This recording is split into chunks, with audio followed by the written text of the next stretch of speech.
Okay, we got a new game of the week, folks. It has been recommended to me several times in the comments, and I do read all those. So hey, if everybody says it's good and they think it's right up my alley, and I own it, now I own it, and I bought a bunch of DLC, so I better like this one. But I'm almost positive I will.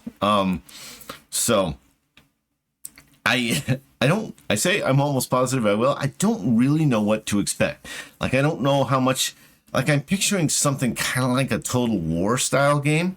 But I don't know that that's where we're headed. I think I have just picked up from the ether that it's like a hereditary, like your lineage for your empire. That sounds super cool. I do hope that's part of it. Really curious, like whether the combat is, Total War style, where you get in there or Fields of Glory or something like that, where you're like getting down and dirty with the combat, or if it's like kind of glossed over and simulated, almost like an old Avalon Hill game might have done. There's a lot I don't know. I do know people have said it's a good game. I do know I like history, and I like high-level strategy games. So, what do we got to lose? Okay, so, new game, I guess? Sure. Single player, looks like maybe then you can play multiplayer. Crusader Kings 3 is a deep strategy game of dynasties intrigue. Yeah, that sounds cool. If you are new to the world of Crusader, I strongly recommend you play the tutorial. That seems like a good idea. Now here's the deal. Do you guys want to watch me play the tutorial? Do I want you to watch me play the tutorial? Let's at least get into the tutorial. I'm just kind of curious. I admit I like to go back and watch my videos, and I want to kind of capture my thoughts about, like, because this is my first introduction to a game I think I'm really gonna like. So I wish I could go back to the original Dominions 1 and watch myself play it, because I've been playing it for 6 editions. So I think full tutorial, just because I don't know what I'm doing. Oh, okay. Well, I don't need... okay. WASD keys to move around. Also... Okay, this all seems like I know that this developer has been making this kind of game for a long time. So kind of like with Age of Wonders 4, which I didn't play Age of Wonders 1, 2, or 3, but you can tell they've been doing it for a long time in a good way, in the sense that things work well, and I'm thinking this game's going to be kind of along those lines, right? Home key takes you to... Oh, that's kind of cool. Home key... Nah, where's my home key? Oh, there it is. So when I said, that the home key is on the number pad, from what I can tell. And I'm an accountant, so I use the number pad all the time. So it means taking the num lock off so I can hit the home key, which shouldn't bother me, except I'm like, I know I'm going to forget the next time I try to input numbers and my cursor's going to go flying all over the screen. Maybe we'll avoid that. Okay, scroll wheel, zoom in and out, that all seems good. Hundreds of years, many generations. Right now, time is standing still because the game is paused. Okay, cool. Sometimes you'll see blue highlighted text. This means you can hover over your cursor over the words to display and informative tips. Cool tip, jeez Louise. Maybe I don't want you seeing this tutorial. Over this highlighted text. Oh, okay. Cool. Hover highlighted phrase inside the highlighted text. Hover over the highlighted phrase inside the highlighted text tooltip.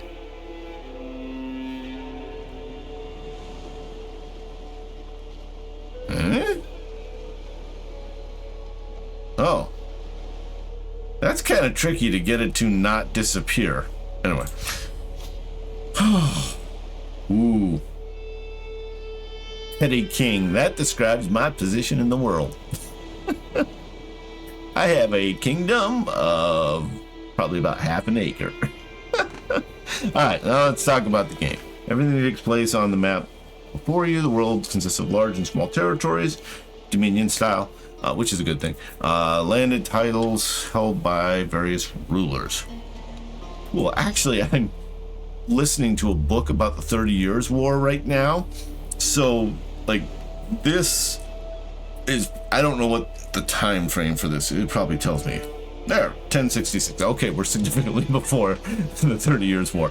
But the whole rulers being associated, and you have to like gain the support of local rulers and that sort of thing fits nicely with my 30 Years' War book. Cover over character portrait. Oh, there we go. For your realm capital, Lunish. Probably saying that. I'm definitely saying that wrong. Lunish. If you know how to say it, go ahead and let me know. Will glow. Oh. Hold on. Hover over my head. Oh, and there it goes. Okay, so it's a collection of 3 smaller territories. Okay. Minster is your primary title? Wasn't that a character in a TV show? Munster. Donchad of Munster. Man. Okay. These are Irish names, and I'm butchering them. Think of how I'm going to do when I get to the Turkish names. Entirety of your realm will be highlighted. Munster is your primary title, which is why your realm is named after it. Okay. Wouldn't there be other people with my title who would have named things named after it? Territories? A ruler's primary title is the highest rank talent they identify most closely with, determining their coat of arms and the name of their realm. Okay, so I really dig coats of arms. So I think I'm really gonna like this game. I noticed that some of the content, which I don't think I bought, was like dressing up your nobles or something like that, which like right now I'm not into, but if I really like this game, I might want to dress up my nobles. Okay, in the name of their realm. If you control multiple titles of the same tier, you can choose which one you want to be your primary title. Oh, I like that. All right. Earl, you also hold the Earldom of Thomond, which is here, as a separate title. Reminds me of the start of Monty Python, which 1066. When does Monty Python and the Holy Grail take place? I'm gonna look it up because I think it's around there. Sorry, I digress. Monty Python and the Holy Grail. Let's see what we get here. Maybe Wiki will tell me.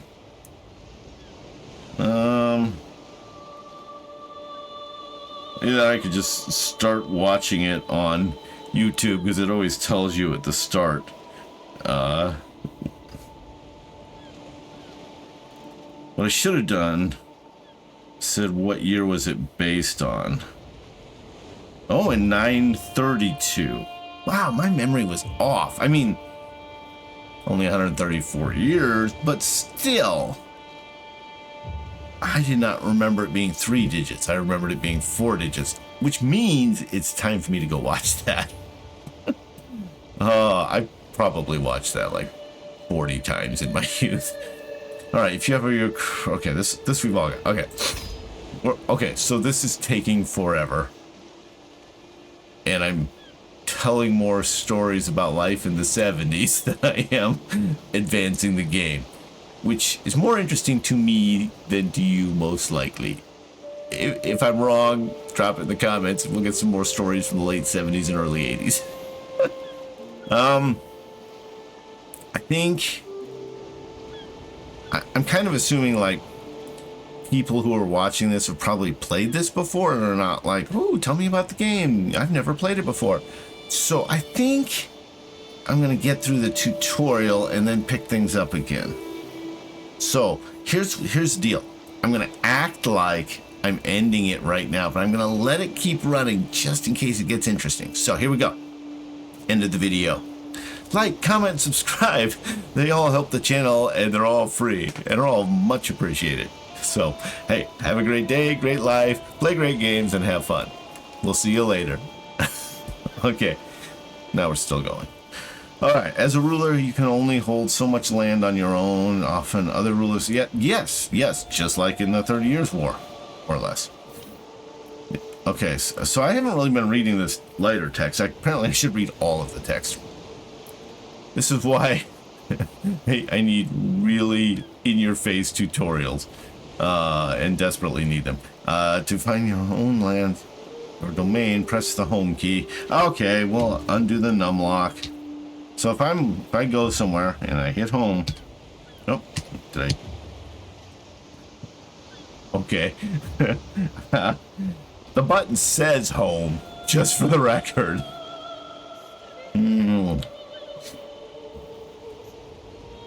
Let's see. Once closer up, you see the blue labels on the baronies. Yes, I do. Baronies that belong to you, in this case, would be Lumnish and Enos. You're just baiting me, aren't they? I gotta make sure I enunciate clearly. Ennis? We're gonna go with Ennis. That's less dangerous. The funny part is, here it's Ennis, and over here on the right it's clearly Enos. Oh, Enos is the blue label? I don't understand why the blue label... Yeah, they don't always agree. Like, Lumnish and Thoman don't agree. Well, this one doesn't have a blue thing. Okay, what is the blue thing again? It's supposed to be blue labels on the baronies that... So a barony does not necessarily equal a territory? Okay. Am I smart enough to play this game? Earldom of Ormond. Oh, it's held by your vassal. I understand. Do I dare click on? Because in my head I'm like, my vassal? What's my vassal? And yet I'm going to click I understand when clearly I do not. Okay. Characters. You play one of many characters in this world. Okay, your character's the ruler of the realm. You make sure that your dynasty survives and thrives throughout the ages. I really like this. Your titles give you power and control over territory as well as over other characters. So the whole like dynasty thing just speaks to me of like the Roman emperors or Alexander the Great or the Habsburg Empire, you know? It just is super intriguing to me. As well as over other characters who might hold titles in the land of their own. So that will be interesting to see, is to what degree can I control things versus exerting pressure on things to go a certain way.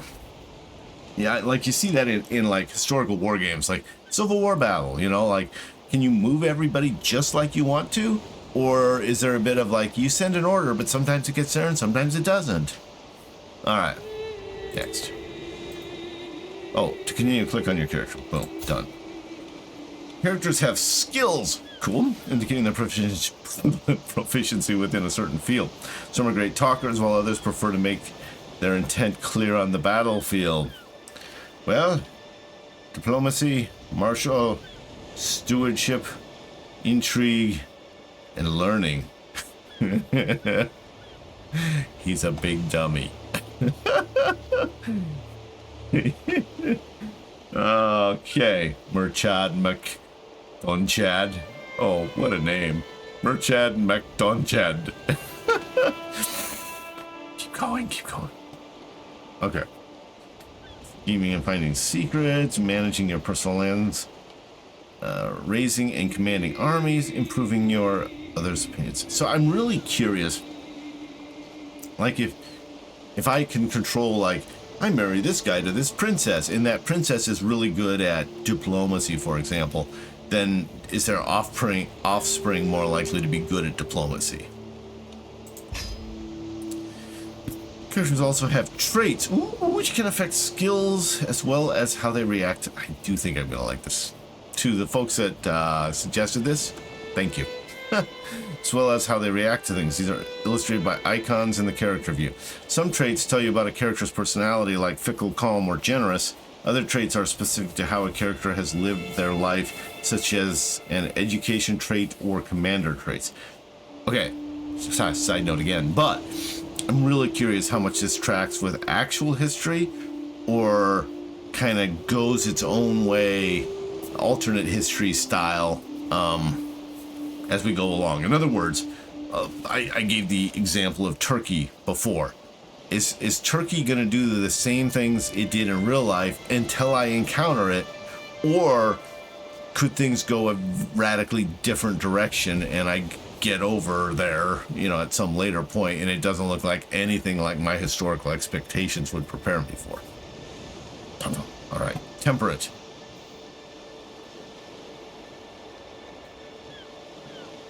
According to this character, it's best to enjoy things in moderation. Probably if you're not very good at learning, it's especially good. Gluttonous characters, -10. Health, small boost. This is cool. Lots of little, like lots of things are impacted. I'm hoping that this game has so many characteristics and tendencies and all that you get sort of an ambiguous sense for the character, as opposed to some games where you're like, this is your dude and he's good at these two things and that defines your character. I'm hoping this is a little more ambiguous on how everything works together. But yet, you know, like a great warrior would still do well in battle and you'd know they were a great warrior, but it's not like, you know, they give their infantry a 25% bonus or something like that. All right. I'm never going to get through this tutorial. It's my game of the week where I get halfway through the tutorial. All right. Wrathful. Character is quick to anger and fury. That seems kind of the opposite of temperate. I mean, I understand one is like an emotional response and one is more of discipline, but still. Natural dread. Wait, what? Wait. Virtuous. Natural dread. That just measure how. Okay, so we'd be feared. I've had bosses like that. +3 martial. Now, I wonder if that +3 is already incorporated into the... I bet it is. Over here, like the 12 probably includes the +3 from Wrathful. Although, it says base 12 and then has modifiers after that. Oh no, that it has effects after that. So is it a base 12 and then through my Wrathfulness it gets 3 more? Then I'm not... See, I feel like that should be reflected in the score, and it should say 15 and be base 12 +3 due to Wrathful. Impatient. Okay, so this is... How are you temperate, but also impatient and wrathful? I don't think I've met this guy in real life. Alright. Learning -2. Okay, so my learning was already... Oh, well there it is, exactly what I would have expected. Was base 3 and I get a +1 for sound foundations and -2 for impatient. That is what I expected. So how come under Wrathful I get martial +3, but over here martial is just base 12, no +3 modifier? Unless Wrathful, like that +3 is only in effect when he's enraged? Doesn't seem that way, because natural dread would be, well, it could only be in place when you're enraged. I am confused already. I like that like impatience still has some positives, right? Like travel speed, like you get there in a hurry with this dude. because he's impatient.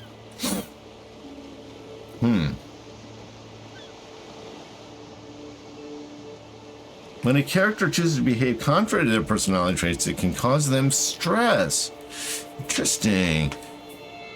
Characters who gain enough stress will also gain a stress level, causing various negative effects to their mental health that persist until they manage to reduce their stress. Funny, because I see that impacting the Habsburgs in the 30 Years' War. The stress.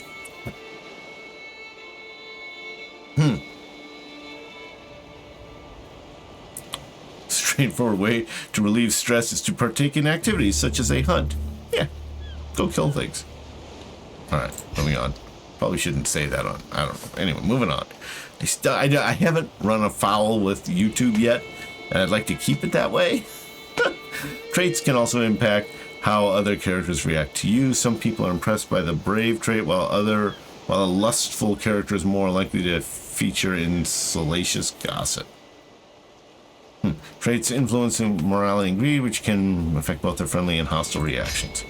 All characters, yes, all, have an opinion of one another, which drives their behavior.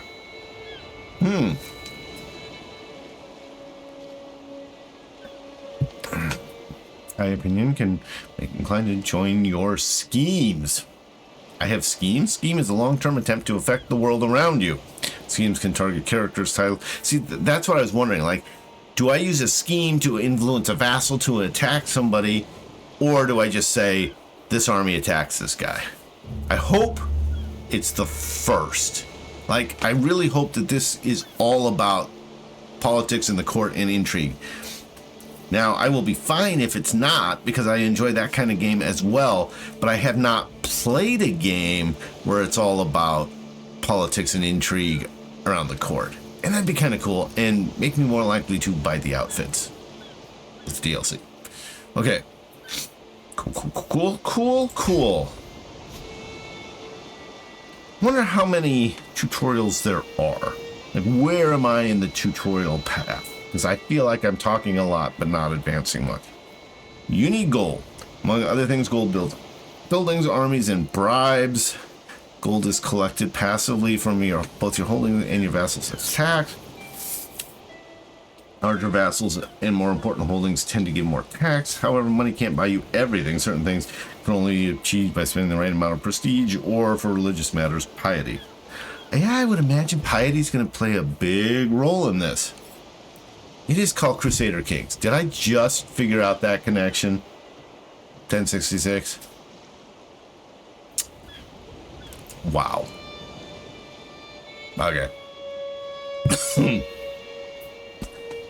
Your prestige tells you how respected you are. It can be earned passively over time by holding many titles, for example, or actively, such as marrying into prestigious dynasties or fighting as an ally in wars. Okay. Whenever you earn prestige, you build towards your next level of fame. Higher levels of fame make other characters think better of you and bring powerful ways to wage war. Some actions cost prestige, like declaring war. These actions allow you to leverage your celebrity for your own benefit, and characters won't think less of you for using them. It would be interesting to have something like this placed in the 20th century. And maybe that is how Hoi 4. What's Hoi 4? Hearts of Iron 4. Sorry, I haven't played that one yet either, and I really want to. Probably would have actually played it before this one, other than the fact that I did get a couple of recommendations that, hey, you should go check this one out, dude. So I'm checking it out. With a lot of piety, you'll have an easier time interacting. Your head of faith. If you are Catholic, this is the Pope. Piety can be gained passively from the learning skill and virtuous traits, and actively from pious actions such as going on a pilgrimage. You also have a level of devotion which builds over time whenever you gain piety, and can level of devotion. Oh, okay. Huh. Interesting. Okay, I get it. Lifestyles. As well as traits, your character can also pick a lifestyle. There are 5 lifestyles, 1 for each skill. There are 5 lifestyles, 1 for each skill. You lost me a little bit there, game. Lifestyles represent what you put most of your effort into on day-to-day. Each one has several focuses inside of... Okay.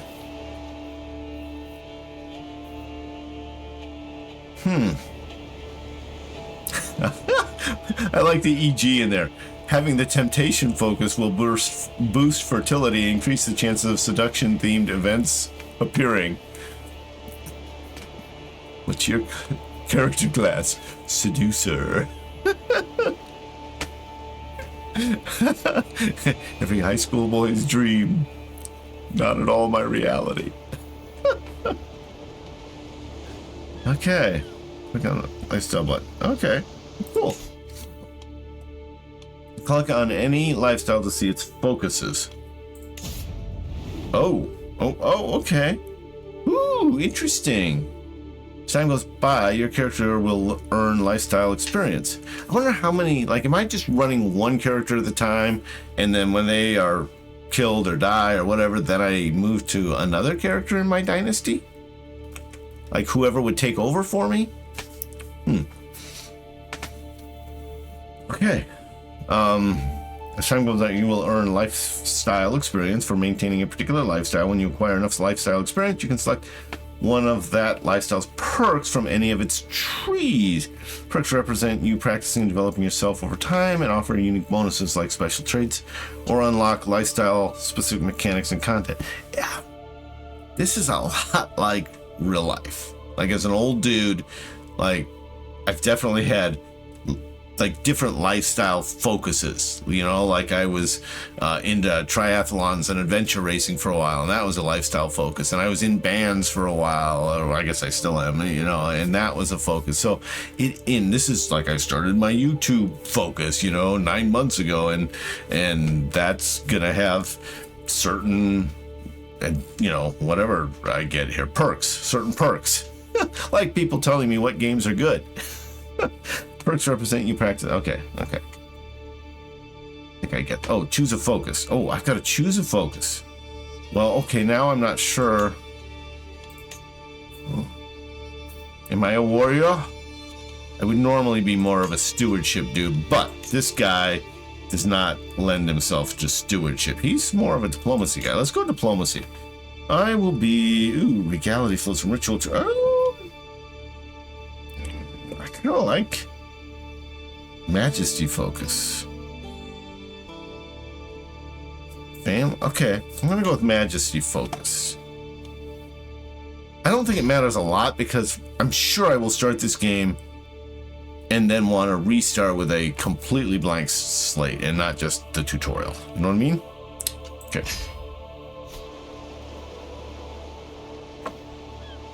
I can move on to other people. Interacting with other characters keyed in Crusader Kings 3. You have many options on how to do so. You can right click on a character portrait. Is this a character portrait? Doesn't look like it. Including your own, to get a list of potential interactions such as arranging a marriage or initiating a scheme. This is also where you start wars, but let's save that for later. Okay, open your character view. This is you. Open your character view.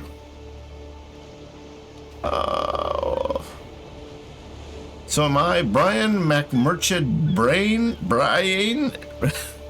McMurchant Brian? You should not be able to start your name with Brian and end it with Brian.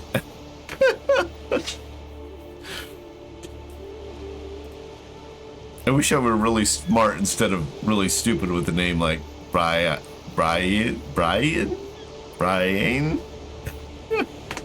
Looks like brain to me. All right, let's start with the basics. Everybody likes gold. Try sending a bribe to your player heir. Oh, so that's probably who I play after I die. I have to bribe my player heir. He's my heir. It's like me bribing my kids, which has happened, especially during potty training. All right. Right click. No, find spouse. Oh, send gift. It's not gift though, is it? Try. It's a bribe. It's like different than a gift? Oh no, it is gift. Send gift. Confirm a send gift. Okay, I'll send a gift. Hey, effects on you. Pay 50 gold to Brian. Means 86 opinion of you. That seems good. -3 per year. Brat. Send gift. Oh, and it said he would accept it. Okay. Okay. Well done. You successfully increased somebody's opinion of you. My own kid. My own heir didn't have a good opinion of me. Probably because of the dad jokes. Note the feed message in the lower right. The feed message. Note the feed message in the lower right. This is where mildly interesting but non-critical information appears and goes away after a little while when unpaused. Not seeing a lot of feed.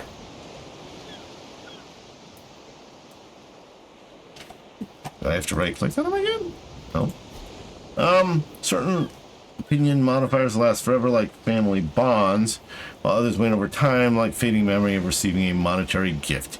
If Dad, thank you for paying the vast majority of my college. Gotcha. Certain opinion modifiers last forever, like family bond. If you hover your cursor over the opinion number on another character, you can see exactly where the various numbers. Oh, okay.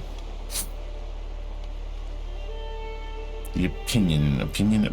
Oh, the opinion number. Wow. Okay. A lot of hovering in this game, but it's. I mean, a lot of information there too. Receive gift plus 86. Wow. He thinks way more of me because I gave him money than because I'm his father. Way more. So, huh. Thought the father bond would be a little stronger there. Ah. Okay, okay. Interesting. So, it says plus 100. That must be the max because clearly those numbers add up to more than 100. It's good to see there are no negatives. Okay, playing a family.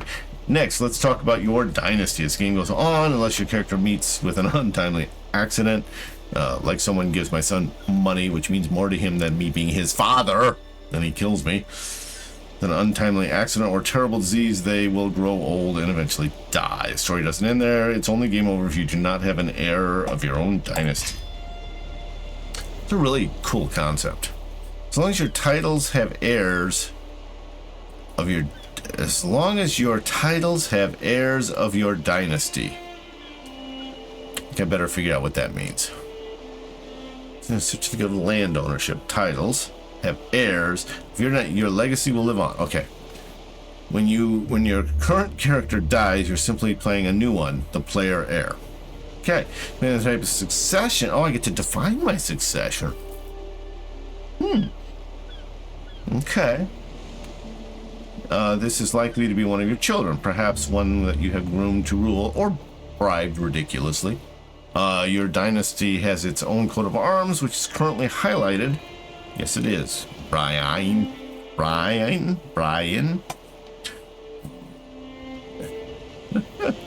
Can be clicked for more information. House of Brian. You don't need to do anything with this for now, but if you want to look at the details of your dynasty later, it can be found here. Okay. Succession laws determine how all titles and resources are divided between heirs when your character dies. Boy, you can really see why passing it to a single heir, your whole kingdom, was way better for the dynasty than splitting up evenly between the kids. Sorry for anyone who's not a firstborn. Okay, you currently only have one heir, but let's take a look anyway. In some cases, when you take over your new character, you may even find that they are responsible for the untimely demise of your previous ruler, because someone gave them money and it meant more than their hereditary father. Open the realm view on the right side of the screen, highlighted. Oh, okay. Oh, I didn't even notice all those things. This is going to be a long tutorial. Inspect the succession tab. Succession. All right. Tell you what, we're gonna finish this piece, then we're gonna snip it. I think I am gonna include this last bit from our false ending before and do a proper ending. This time for real. Okay. As a member of a dynasty, you also have renown. Shared by everyone in your dynasty, renown grows in several different ways and reflects how infamous, I'm going to go with infamous over famous, your dynasty is rather than just you. Where's my renown? And do I see that? Is something highlighted? I bet it's this crown. Prestige. I also have renown. Oh, there it is. Renown. Oh, with the whole family tree thing. I get it. I get it. It's a tree. Okay, we'll echo down the generations for your defendants, raising your level of splendor. Wonder what my real life level of splendor is. I think it's pretty high. As the dynasty head, most powerful member of your dynasty, renown will allow you to unlock dynasty legacies that will benefit all of your kin. The dynasty legacy of a dynasty, click on the dynasty coat of arms.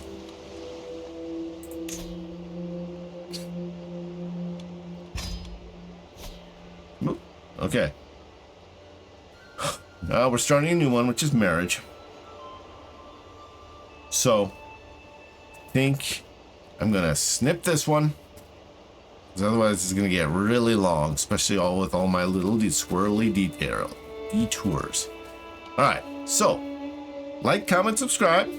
If I have misunderstood anything, please drop it in the comments. Otherwise, you can always drop all the usual fun stuff like, hey, how you doing, dude? Or, hey, this is such a cool game. Glad you're finally playing it after I recommended it 6 months ago, which I think someone did recommend it that long ago. All right. I'm always torn. Like, do I call out the people who've, like, recommended it, or do I just kind of say a couple people recommended it? Strong opinions? I guess I really only care about the opinions of the people who actually did recommend it. Do they want to be highlighted? If you do, if you're one of the recommenders, you want to be highlighted, let me know. All right, like, comment, subscribe. They're all very much appreciated. They're all free, so cool. And have a great day, great life, play great games, and have fun. We'll catch you later.